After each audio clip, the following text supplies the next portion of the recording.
Why should you think that I should woo and scorn? Scorn and derision never come in tears.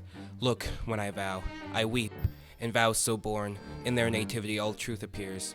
How can these things in me seem scorn to you, bearing the badge of faith to prove them true? You would do advance your cunning more and more, when truth kills truth, O devilish holy fray. These vows are Hermia's.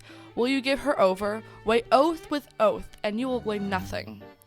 Your vows to her and me, put in 2 scales, will even weigh, and both as light as tails. I had no judgment when to her I swore.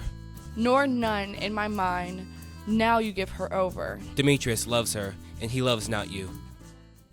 O Helena, goddess, nymph, perfect divine, to what my love shall compare thine eye? Crystal is muddy, oh how ripe in show, thy lips, those kissing cherries, tempting grow, thy pure conjugate white, how Tartarus snow, fanned with the eastern wind, turns to a crow. When thou hold'st up thy hand, oh let me kiss this princess of pure white, this seal of bliss. O spite, O hell, I see you all are bent to set against me for your merriment. If you were civil and knew courtesy, you would not do me thus much injury. You cannot hate me as I do. You must join in souls to mock me too. If you were men as men you are in show, you would not use a gentle lady so. To vow and swear, super praise my parts, when I am sure you hate me with your hearts. You both are rivals and love Hermia. Now you're both rivals to mock Helena. A trim exploit, a manly enterprise, to conjure tears up in a poor maid's eyes. Your derision, none of noble sort, was so offending virgin and extort a poor soul's patience, all to make you sport. You are unkind, Demetrius. Be not so, for you love Hermia. This you know I know, and here with all goodwill, with all my heart, in Hermia's love I yield you up my part, and yours of Helena to me bequeath, whom I do love, and will do to my death. Never did mockers waste more idle breath. Lysander, keep thy Hermia. I will none. If I've ever loved her, all that love is gone. My heart to her but as guestwise conjured, and now to Helena is it home returned, there to remain. Helen, it is not so. Disparage not the faith thou does not know, lest to the pearl thou buy it dear. Look where thy love comes, yonder is thy dear. Dark night, that from the eye his function takes, the ear more quick of apprehension makes, for in it doth impair the seeing sense, it pays the hearing double recompense.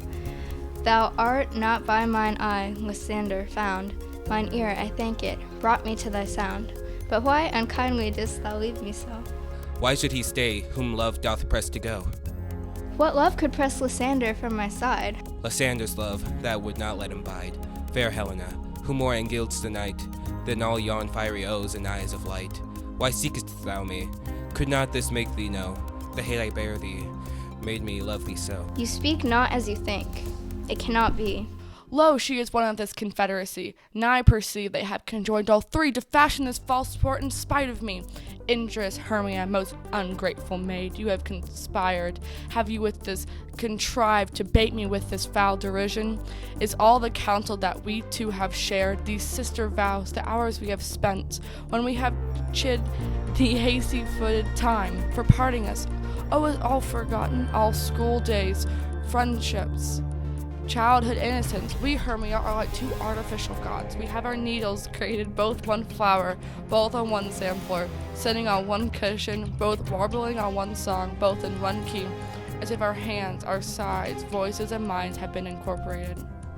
So we grew together like a double cherry, seemingly parted, but yet in union and partition, 2 lovely berries molded on one stem, so with 2 seeming bodies but one heart.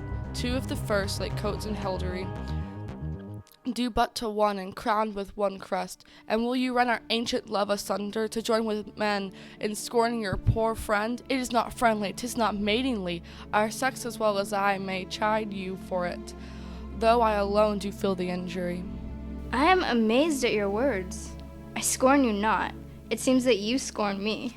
Have you not set Lysander as in scorn to follow me and praise my eyes and face, and made your other love Demetrius, who even but now did spur me with his foot, to call me goddess, nymph, divine, and rare, precious, celestial? Wherefore speaks he this to her he hates, and wherefore doth Lysander deny your love so rich within his soul, and tender me, forsooth, affection, by your setting on but your consent? What I be not so in grace as you, so hung upon with love, so fortunate, but miserable most to love unloved. This you should pity rather than despise. I understand not what you mean by this. I do persevere, counterfeit sad looks, make mouths upon me when I turn my back, wink at each other, hold this sweet jest up. This sport well carried shall be chronicled.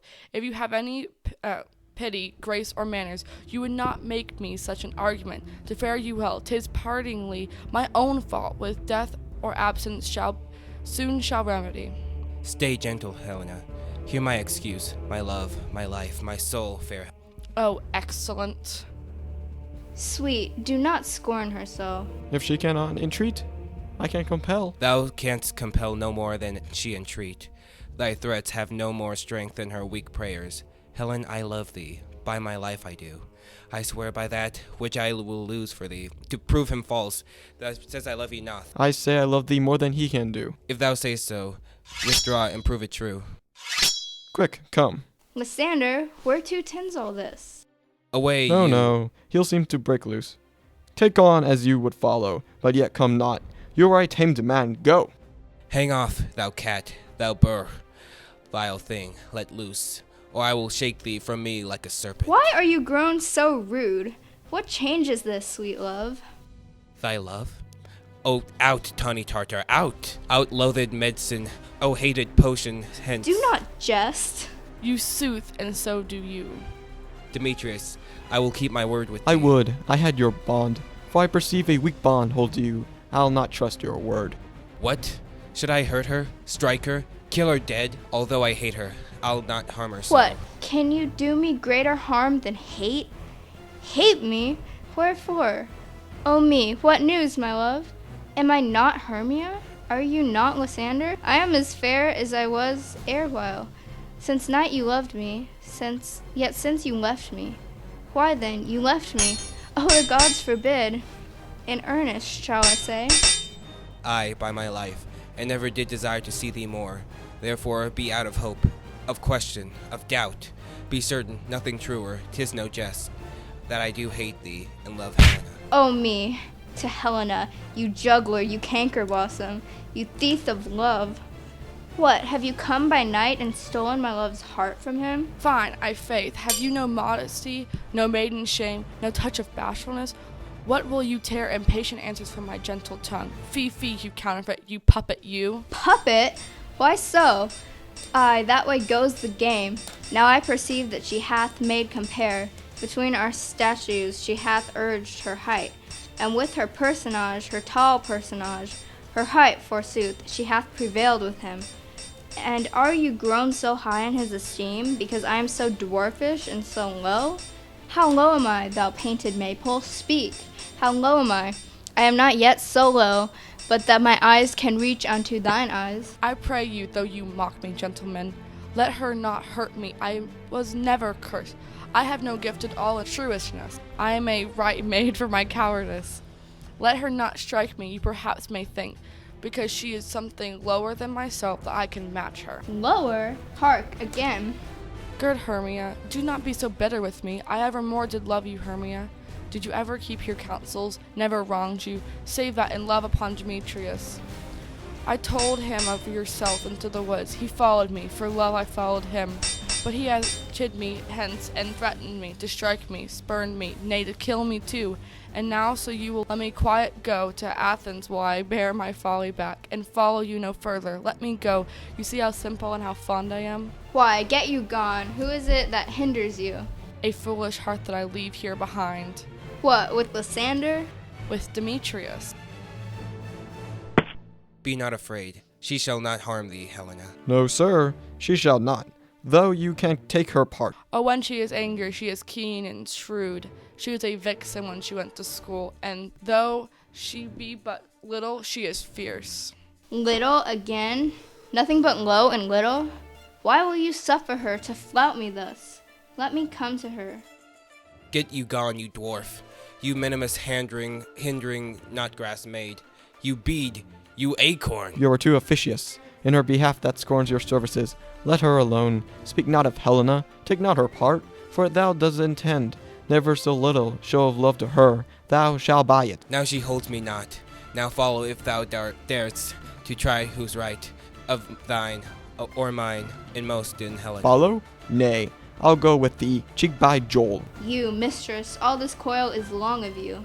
I will not trust you. I no longer stay in your Kurt's company. Your hands than mine are quicker than for fray. My legs are longer, though to run away.